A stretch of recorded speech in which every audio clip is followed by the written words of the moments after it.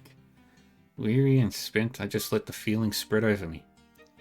It was at about this time that the sound of numerous voices started to fill the air around us. Warm breath tickled across my nose and brow, letting me know that I was being stared at directly in the face. As my eyes adjusted to the intensity of the light, I realized I was looking into the face of a young girl who beamed back at me brightly with the widest of smiles. However, she seemed a bit young to hold the esteemed position of the goddess. The knell of a bell overhead rang out loud and clear. Strangely, it had sounded exactly like the cathedral's distinctive toll. Taking in this series of events to be rather odd, I picked myself up and, at last, awakened from the dream which had temporarily invaded my senses. There it was, the familiar cityscape, the sounds, and even the scent of a breeze. I knew the place by heart. It was the public square of the Imperial City, which unfolded before the great cathedral of the Septian Church. I opened the fingers of my right hand and stared down at the metallic lump in its palm, entrusted to me by Mikt. Golden filaments of light swirled across the surface of the artifact.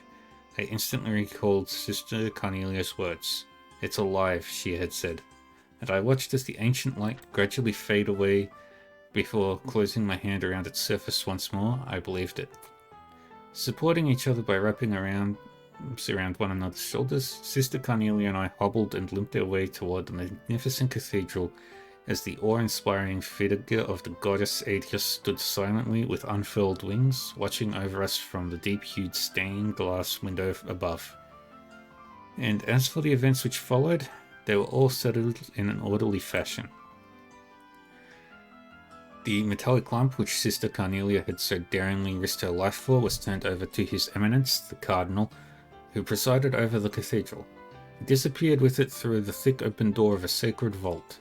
The level of corruption which had spread like a plague among the members of the Imperial Court, influential aristocrats, and even commissioned officers in the Imperial Army astonished even those mediators acting on behalf of the Bracer Guild. I stayed close by Sister Carnelia as she was laid out on a pew within the chapel of the cathedral. The real sisters of the church delicately pulled off her coat and cut open her vest, now stuck to her body with dried blood. Upon doing so, they found an ornate shirt of chainmail just beneath the layer of her clothing, which for some strange reason seemed to bewilder them all. The next day, a certain aristocrat, who had hired the Jaeger Corps to carry out his selfish bidding, agreed to relinquish the artifacts in his possession in return for keeping his estate. Hence, his collection of forbidden antiques were brought under the safekeeping of the Septian Church. Sworn to secrecy, I made immediate arrangements to leave for the Calvard Republic. My destination? A high-class resort, which turned out to be an excellent way to recover physically and mentally, as well as forget about the series of events which had occurred over the past few days. Naturally, the bracers assigned to provide me my escort were none other than Clayton and Pavel, who before we left guided me without a word to where Sister Carnelia was resting. I talked with Sister Carnelia, who had awoken for a short interval, but as I got up to leave, she reached out her dainty hand and said to me, "Before you go, I want to tell you my real name. It is Ein Selnate." I took her unblemished hand in mine and gripped it firmly as I expressed my appreciation for what she had done. And today, now 3 years later, I stood staring at her name once again, but this time printed on a page of the Imperial Chronicle, Ein Selnate. Below those printed characters ran the few lines of an unembellished article. Yesterday, a corpse was discovered in an urban area of the capital just before dawn. The body was found to be covered with multiple stab wounds. The departed in life had been involved in charitable work and brought salvation to many afflicted souls in various regions throughout the land. As I read the last line, I envisioned this deceased figure of Sister Carnelia lying motionless upon a darkened street. Yet, despite the blood-stained face I envisioned in my mind, I saw her as she rested in peace, a gentle smile crossing her face, and vindicated of any transgressions in life. As I rolled up the copy of the magazine in my hand, I brushed my hand slightly across the shining bracer emblem pinned on my chest. Almost 2 years had passed since I converted to my new line of work, which Sister Cornelia had so graciously recommended to me. And finally, I had even become used to using my real name. Toby, came the whisper of Sister Cornelia as it resurrected in my ears. Now only known as Toby, I pressed my forehead up against the cold, clouded window of the passenger car, the refulgent eyes of Sister Cornelia shining brightly like a carnelian stone, forever ingrained in my memory. In my mind's eye, I watched as her coat sleeves trailed out behind her and she dashed away into the darkness of my memories. Opening my eyes, I gazed out through the window glass. And there, I saw the bleeding, rouge-coloured illumination of the Imperial City as it faded away beneath the heavy white fog. The end. And that is the end of Cornelia. We have all the books. Now we go underground.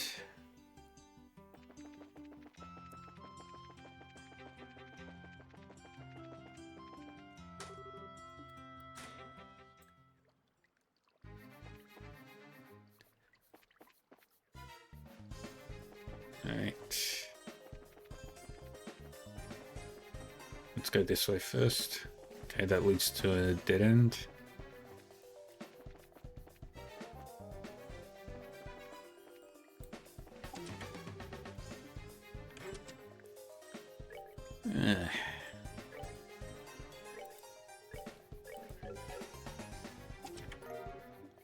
Found a Tira bomb. Treasure doesn't respawn, you know.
And we rescue.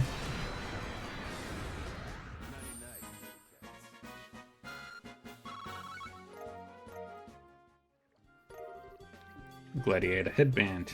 Back for more.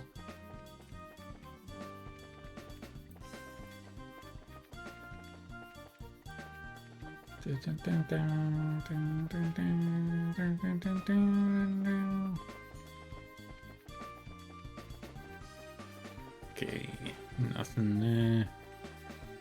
Let's go downstairs here.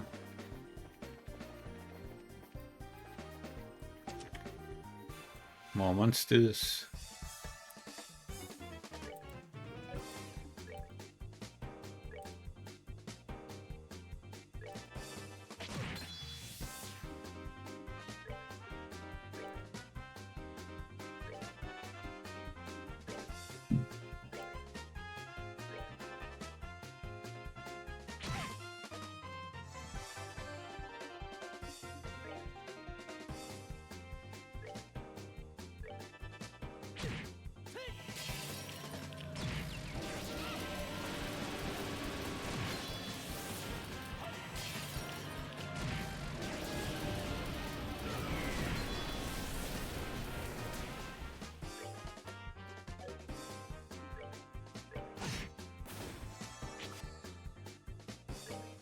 And we shoot.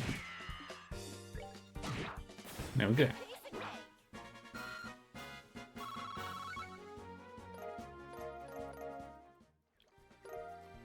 Found the Hawkeye. There's a note inside. It reads, "Haha, I knew you'd be back."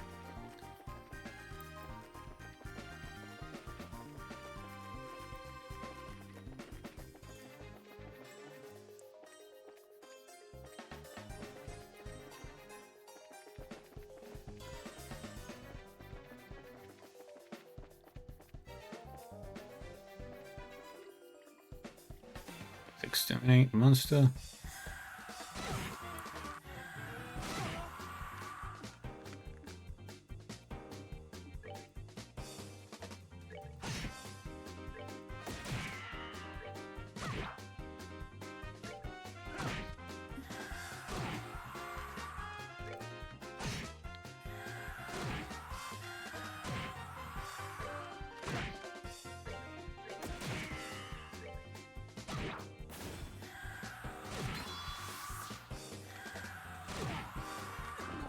Ah, shit.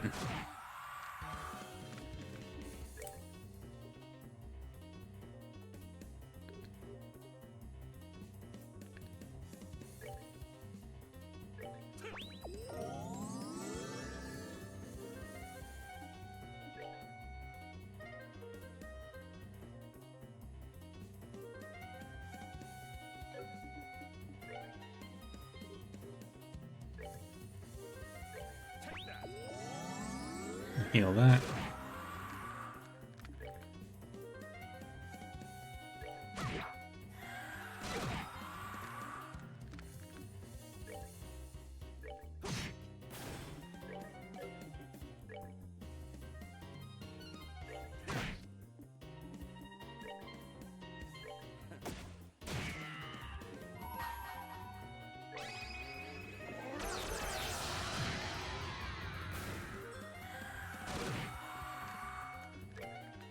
And there we go. We're good to go.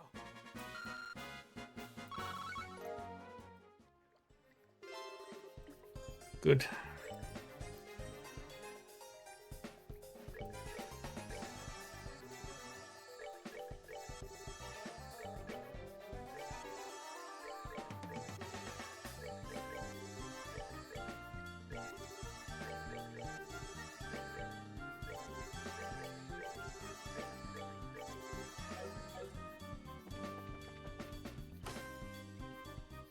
Now that door's open, so we can go that way now.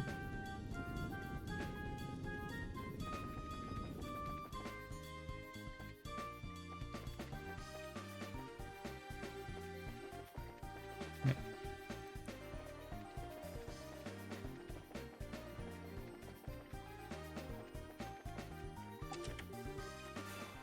More monsters.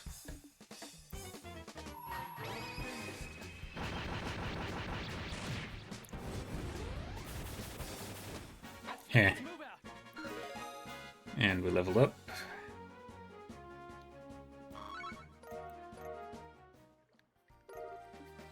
Found the cestus. You look familiar.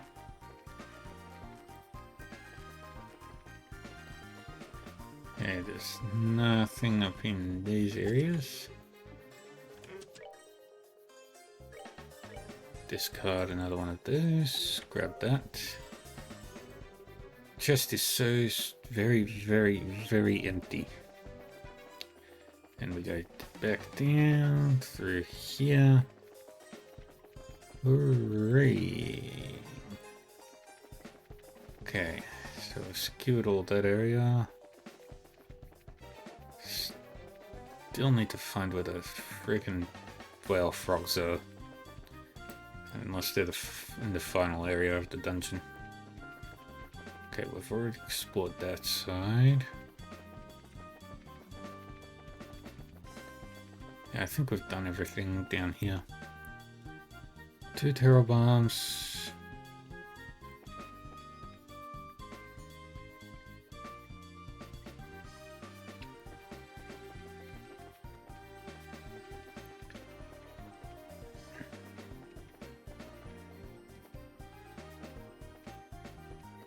Yeah, I've got everything.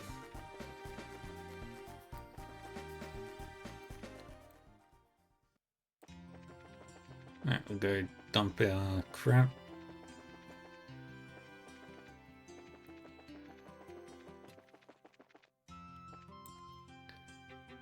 Four o'clock. Okay.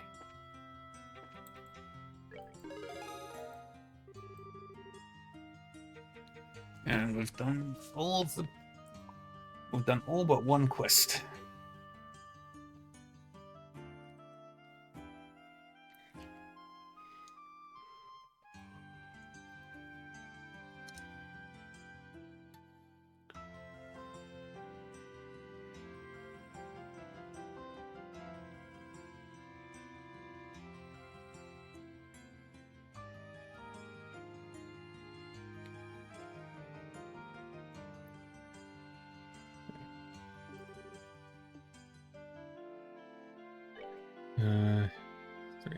6.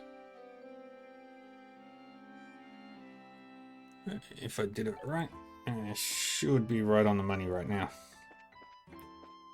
Yeah. I think the last thing I'll do today is final bit of the tournament. Bring it on.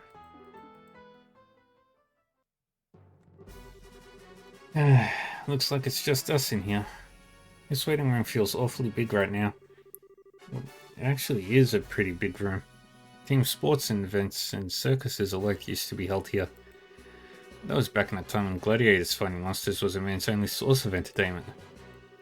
Interesting. I guess that would explain the size, if there were circus animals in here. I must say it certainly doesn't measure up to an Imperial Opera House, but even so, that's about the size of an outdoor concert venue, and that's certainly acceptable. Excuse us for being less gaudy than you Imperialists. I think we may have gotten here a little too early, though. We've still got a sizable chunk of time before the match starts.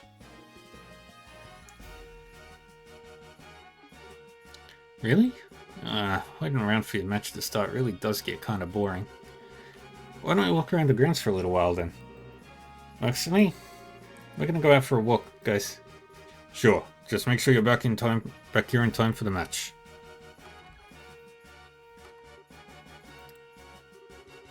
Well, well. What new turn of events is this? I thought for sure that you'd go with them. I just get the feeling that something's changed between the two of them. Some type of step forward. Hello, Mr. Observant. They've definitely been feeling some pressure from the matches. But today they seem a lot more relaxed. Oh, to be that young again, eh? But are they ready for the feelings that well up from within them? Even if they are not, the feelings are surely ready for them. Such delightful awkwardness. I look forward to what comes of it. I really just don't get you. Something wrong? You feeling alright? I'm okay. Just got the chills all of a sudden. Like someone is talking about us or plotting something. I think I can guess who that is. Dun, dun, dun, dun, dun, dun, dun. Yeah, it's Kurt and all them. Is something wrong, Kurt? Huh? Oh, it's you guys. Guess it's time for the final match. Give it all you've got, okay? You bet. You don't look so good there, Kurt. Are you okay? You do seem pale. Nah, just a little lightheaded, that's all. Oh, it's kind of odd. I don't feel sick, so why am I lightheaded? I think I'm having a flashback.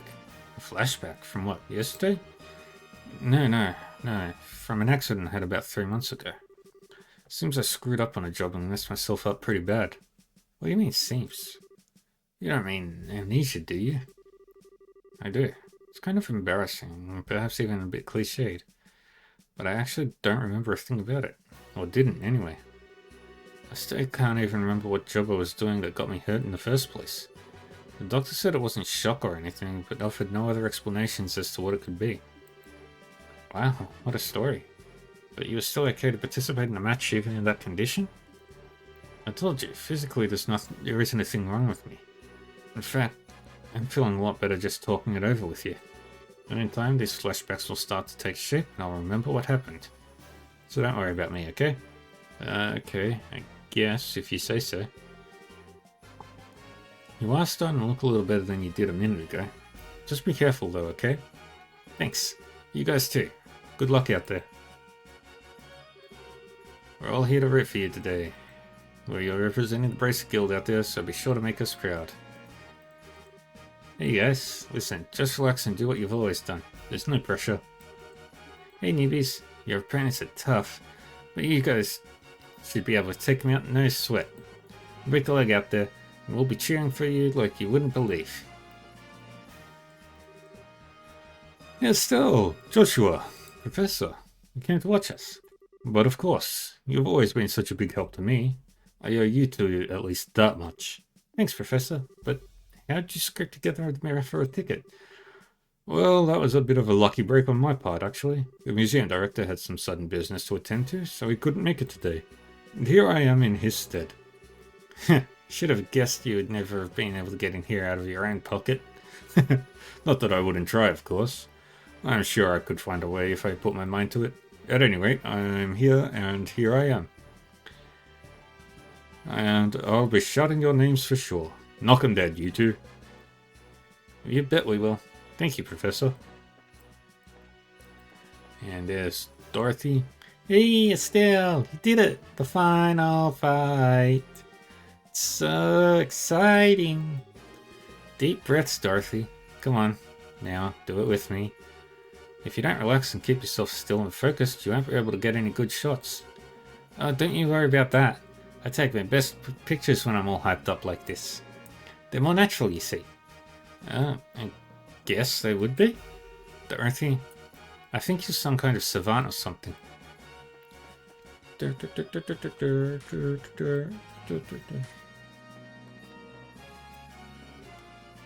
Oh, Estelle, Joshua, is that you? It's me, Klaus. What brings you here?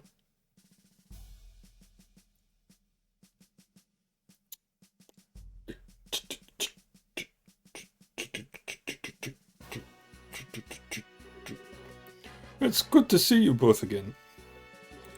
Sir told me that you'd gone traveling all over the kingdom. You've certainly grown up nicely in the time since we last met. Thank you very much. Well, I can't speak myself, really. But you certainly seem as chipper as ever, Mr. Mayor. It's kind of refreshing to see. Well, I won't let you young folk beat me just yet. So I hear that you two made it all the way to the championship in this big martial arts competition. I may be a little old for such things, but I came to watch. Came all the way from Roland for that? No. Actually, I got an invitation out of the blue to a dinner and party at the Gransel Castle. I only arrived in Gransel this morning. Came by way of an airliner. No way. I think I get it. The invitation came from Duke Dunnan, right?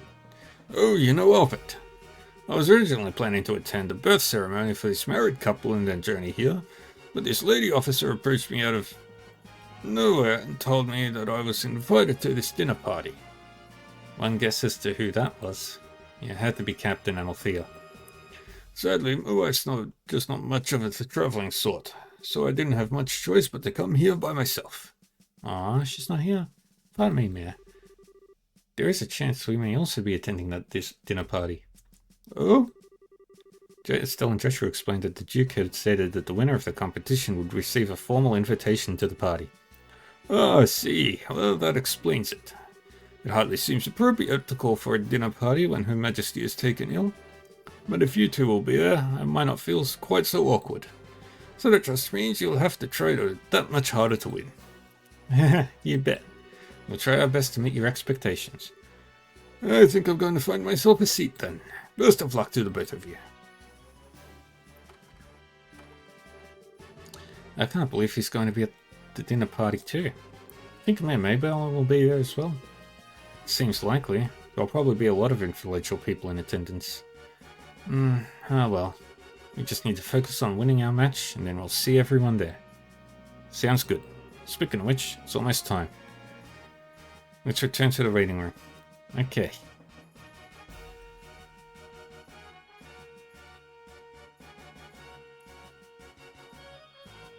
The final battle.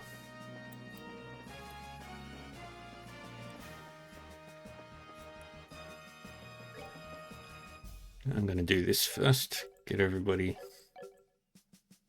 Okay, Estelle should be at 200.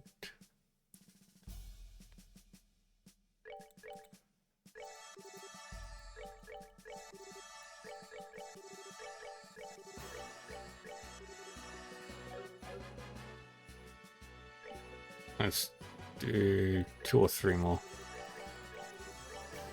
Just make sure that everybody's at full. Here it is.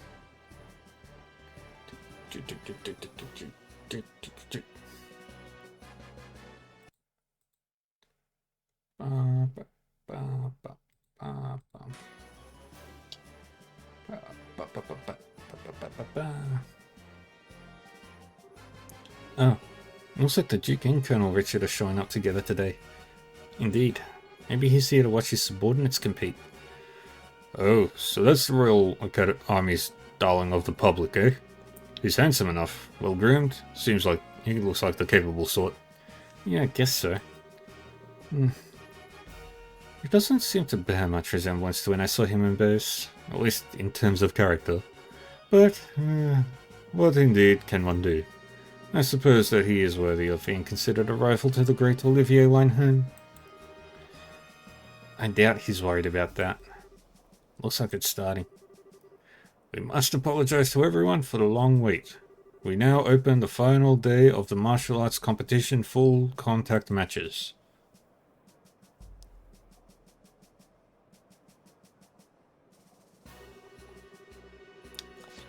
This arena has been abuzz with preparations and fighting for the better part of a week now. It all culminates right here, right now. Which team will seize ultimate victory this day? Without further ado, I present the fight card for this, the championship match.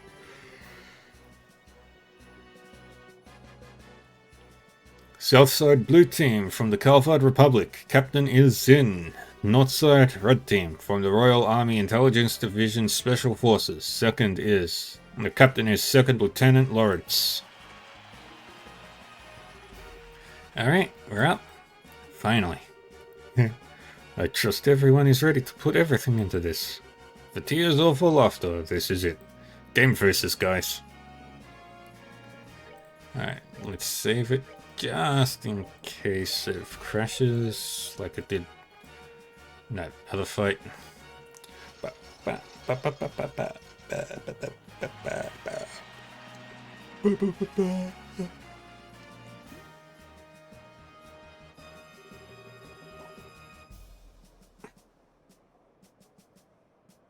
Everyone we've fought so far has been about as tough as tapioca. That and half this team is a pair of rookies. I doubt they'll be able to stand up to us. Don't be so sure. Both of them are part of the Bracer Guild. Indeed. We've been reading up on them. Good. Now stay focused, and don't underestimate them. Yes, sir. Yes, sir. Okay, what are those guys grousing about over there? Just let them be, Estelle. If they're covering their faces like that, I can't imagine they have much in the way of self-confidence. Since they lack my dazzling good looks, there's probably a lot of sniping and backbiting in their ranks. What the hell's that supposed to mean? I'll have you know I'm considered very attractive to women. Second Lieutenant Lawrence, right?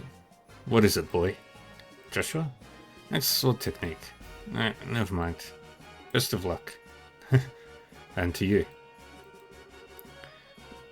Hey, don't let that talk get you all depressed. We're about to start. Now we begin the final match of the martial arts competition. I just want to check something real quick.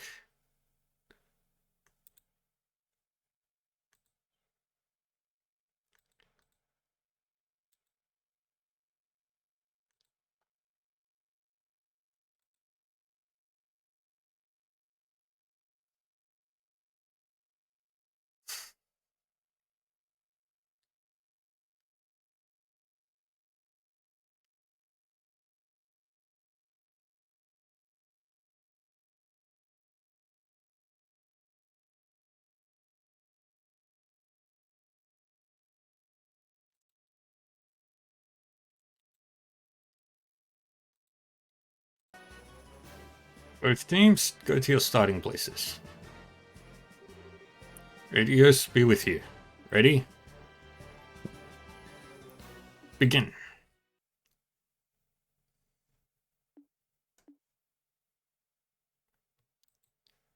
Hello? Music?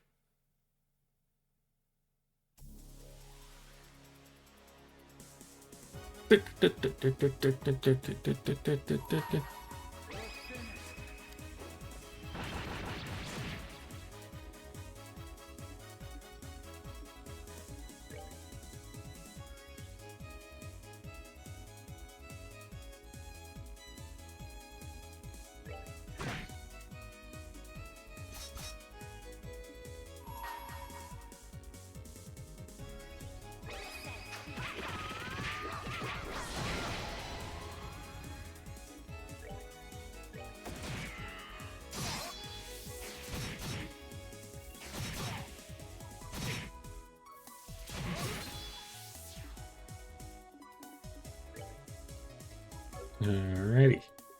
Well then, I suppose we're gonna have to play around with some arts.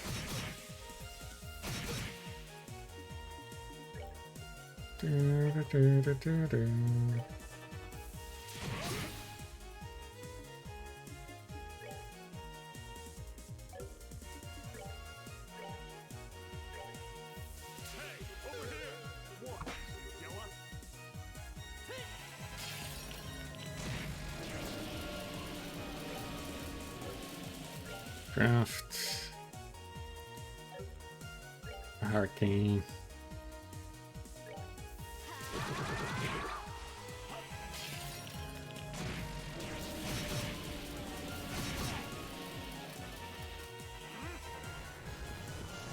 And he uses Earth Guard.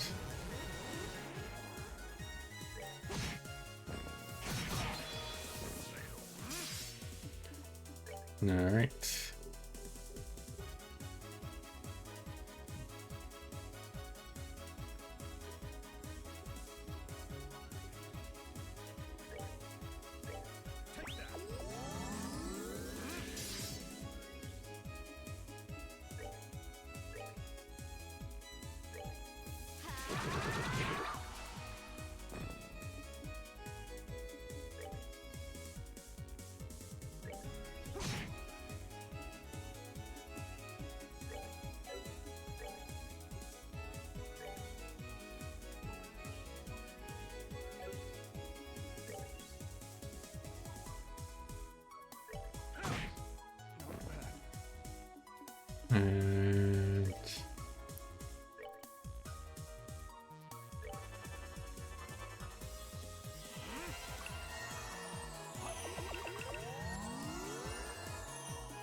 And we attacked. We defeat fake Lance.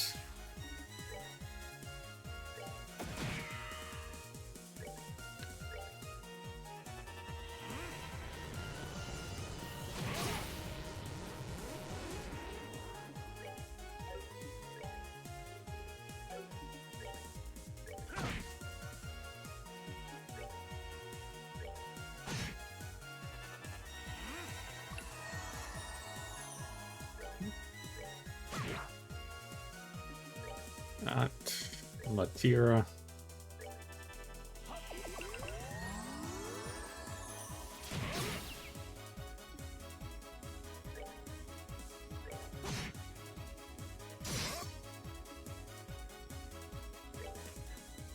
We'll do it again.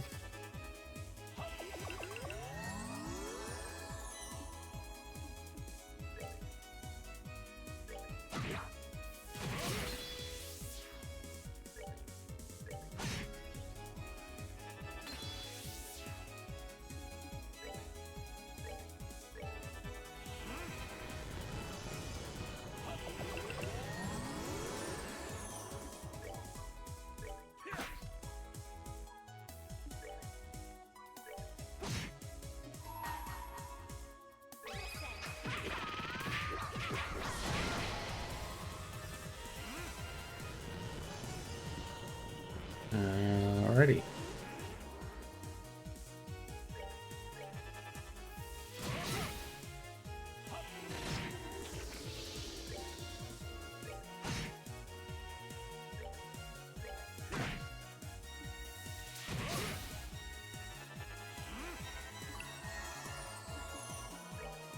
Hmm.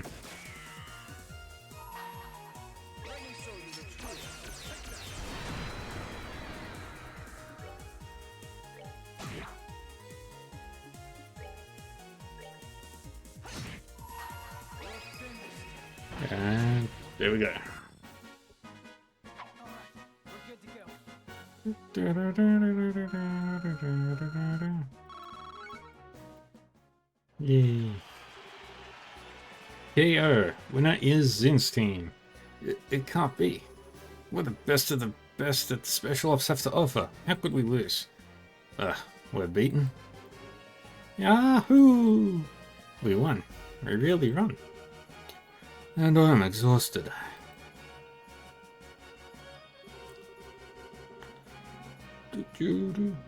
Now with the winning team blessed. Now the winning team will be blessed with a few words from Duke Dunan.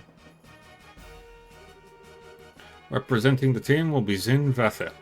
Please come forward. Yes, sir. Oh wow, you look even bigger up close. Are all Easterners as huge as you? No, I'm a little outside the ordinary. I just ate well, slept well, and trained diligently ever since I was very young. I'm the way I am because I tend to think about everything very carefully and deeply. I see, I see. I like you, Zin. Allow me to present you with the prize of 100,000 Mira and an invitation to the dinner party. Thank you very much, sir.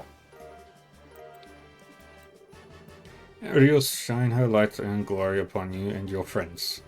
My beloved citizens, let us hear our big round of applause for the victors. An interesting conclusion, I'd say. Lieutenant Lawrence, you truly have no shame. His Excellency must surely be ashamed to see his men beaten by such rabble. Was all that posturing just for show? I am, indeed, ashamed. Haha, come now, Amalthea. You needn't criticize him, sir. Truth be told, I myself asked Lawrence to hold back. What? It would behoove any member of the Intelligence Division not to put all of his strength on display, and in this instance, it works to our benefit that the others win this championship. I see. His Grace, too, seems taken with the Easterner. He'll serve as an ample distraction. Still, it is a pity.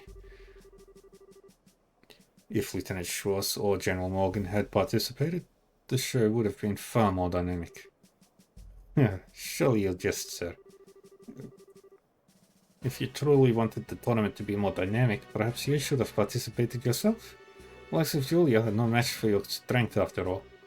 I don't think quite that highly of my skill with a sword. I doubt I'd be able to defeat the second lieutenant here if he fought as hard as he could either. Hardly so. I believe you somewhat overestimate my strength. I'm nothing but an unrefined former Jaeger in a soldier's uniform. I beg to differ. I have confidence in my ability to judge the strength of others. And about the only person I could see being able to fight you on equal terms would be him. Speaking of whom, his children will shortly be entering Grancel Castle. Shouldn't we be taking some sort of steps to deal with them? Leave them be. We'll honor the arrangement with the Duke. And besides, it's far too late for the Bracer Guild to cause us any real trouble. But sir, Lawrence, how far along would you gauge the plan's progress? Just over 90%, sir. I am certain I will be able to guide you to our destination within the next few days. Excellent. A new dawn fast approaches for this kingdom, and even if I must endure the stigma of treason, I shall pave the way for the glorious morrow.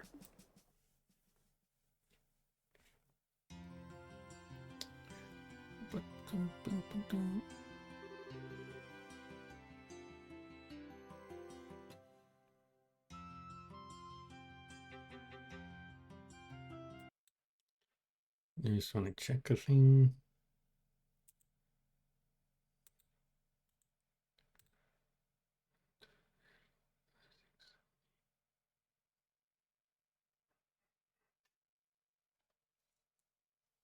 Nice. Phew, and that was one hell of a fight. I had no clue that Lieutenant Lawrence was so freaking strong. Yes, I think we got lucky. Even now, it's hard to believe. I don't like it. Huh? It's nothing. More importantly, that fancy shindig is supposed to be happening tonight. From what I understand, it's going to run late into the night, so they're setting up rooms for us. Ah, most generous of them. Rubbing shoulders with all those stuffed shits is sure to chafe in the worst way, in uncomfortable places. But dining? Libel Royal dining? The very prospect of such decadence. Look at me. My mouth can barely contain itself. Where is my handkerchief? Ah, it's getting on you. Oh, gross. It's good to see that you haven't lost your sense of perspective, Olivier. Indeed. Let us be off then. Off to gorge our souls upon the 7 courses of courtly affection. Oh, that's the plan, is it? Well, fancy meeting you here. You son of a bitch. You wander all over the place every damn day and leave me wondering what the hell you're up to. Have you gone completely mad? What possessed you to participate in a martial arts competition? Oh, come now, my dear Mueller. There's no need to crease your lovely face with such an ill-tempered expression. After all, isn't it true that good fortune comes to those who favor those around them with a smile? I am smiling. It's just me, or do you recognize that uniform? Yeah, it looks like Imperial military to me. He looks like he could be a tough one to take on in a fight too. I don't believe we've met. My name is Mueller. I was just recently appointed as resident military officer at the Erebonian Embassy. I've known this whack job for a very long time. One might even call us schoolyard chums. Fret note over his dark demeanor. Without it, his presence wouldn't light up the room the way it does. Okay, you really need to shut up now. Right. Now, where was I? From the looks of things, this fellow has caused you some trouble. As a representative of the Erebonian Embassy, I sincerely apologize. Oh, it's okay. He hasn't really been a bother. Actually, he was a big help to us in the tournament. Olivier, did you deliberately try to keep your participation in the tournament a secret from the embassy? Oh, perish the thought. No, rather I simply never told them. How is that any different from hiding it? Okay, but okay, fine. What's done is done. Now we're going back to the embassy, and yes, you're coming with me. Yeah? Please do wait a moment. We've all been invited to a delightful, indeed wondrous dinner party. Delightful and wondrous, eh? Sounds nice. Too bad you won't be attending. You're going to be confined to the embassy for a little while. Are you serious? When do I ever joke? Oh, cruel fate. Truly you drive a knife into my very heart. The promise of this dinner party has been all that's helped me maintain my will to live. You know, I actually kind of feel bad for him. Is it really that big a deal if you let him go to the party? What's your reasoning behind this? I knew I could count on you, but how lovely a thing is true friendship. Such warmth and affection, as opposed to the cruel frigidity of my schoolyard chum. I don't think you folks really understand just how serious this is. But try to picture this. A dinner party, populated by royalty and its most influential guests from across the country. Also in attendance, an arrogant fool who never shuts his mouth because his foot is lodged so far into it. And if they ever found out this uncouth imbecile was an Erebonian citizen... My beautiful and gracious comrades, why have you suddenly fallen so silent? I'm sorry, Olivier, but he does kinda have a point. Yeah, your usual behavior might not be appreciated in the royal castle. True. We wouldn't want to start an international incident, would we? What? You would turn on me so easily? The war only ended 10 years ago. Relations between our countries can still be strained at times. You'll just have to grin and bear it, Olivier. Please, Mueller, hear me out. I'm sorry that I didn't say anything before when you... This isn't a debate. My dinner party, my royal cuisine. Is this really okay? Can't say I really like it, but the facts are the facts. Well, there's nothing much we can do about it now. We'll just have to enjoy ourselves twice as much in order to make up for him not being able to join us. Oh well, I guess you're right. Let's get our stuff together and go to Gransel Castle then.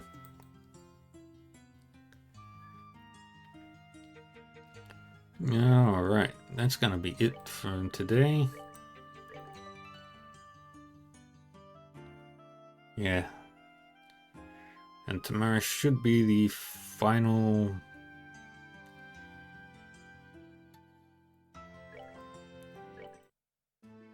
tomorrow should be the final episode of Trails in the Sky. First chapter.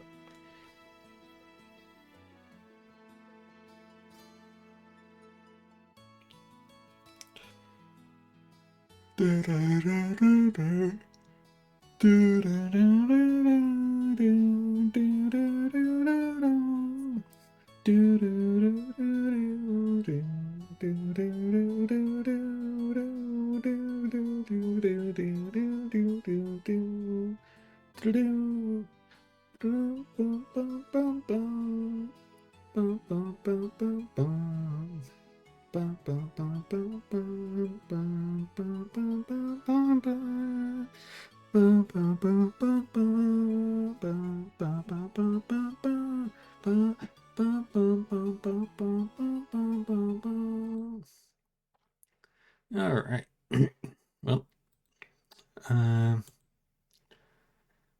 that's going to be it for me for now. I will be back on later tonight with Kingdoms of Amalur. And we're gonna, I don't know, do something. I have no earthly idea just yet.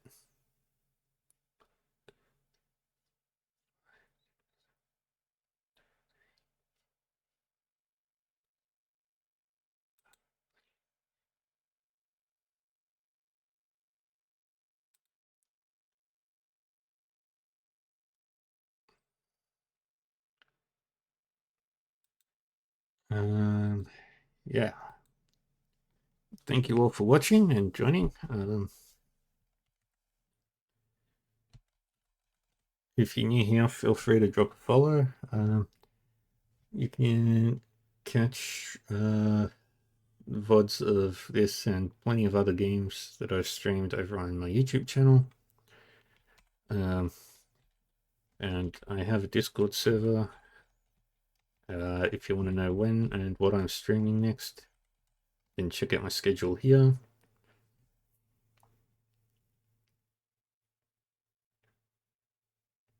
And yeah, is there anything else I need to do? No, but we're going to go raid a person.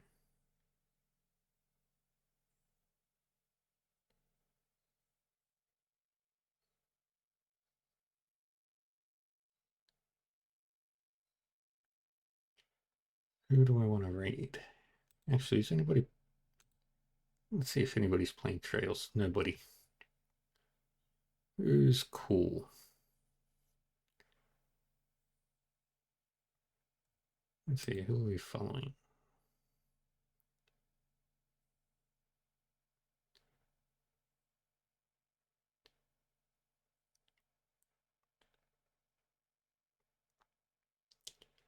I could do... they're probably close to finishing up. Let's have a look.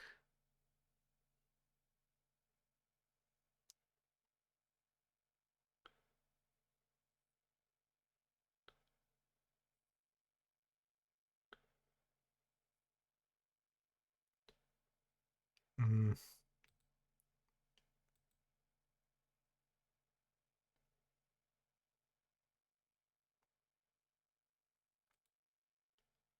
And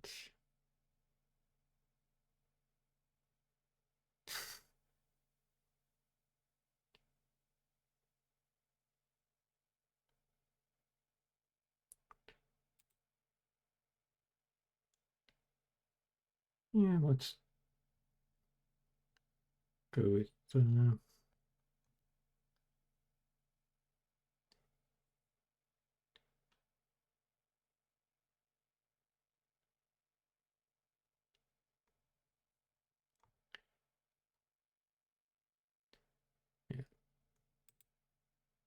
yeah, I'm gonna read.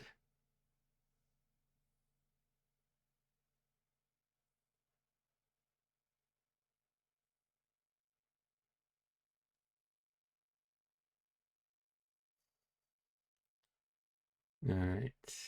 I'm gonna go read this one. Oh, no, they look like they're about to finish. Alright. Let's go read. What's this? What's he doing? Playing Yu-Gi-Oh!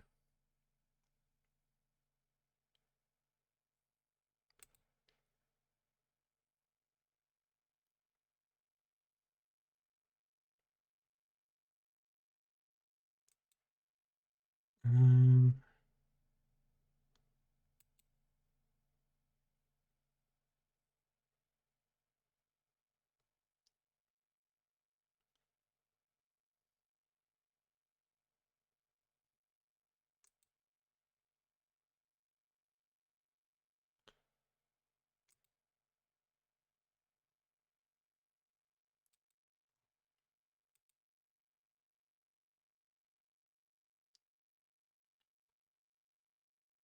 this. I don't know who to read.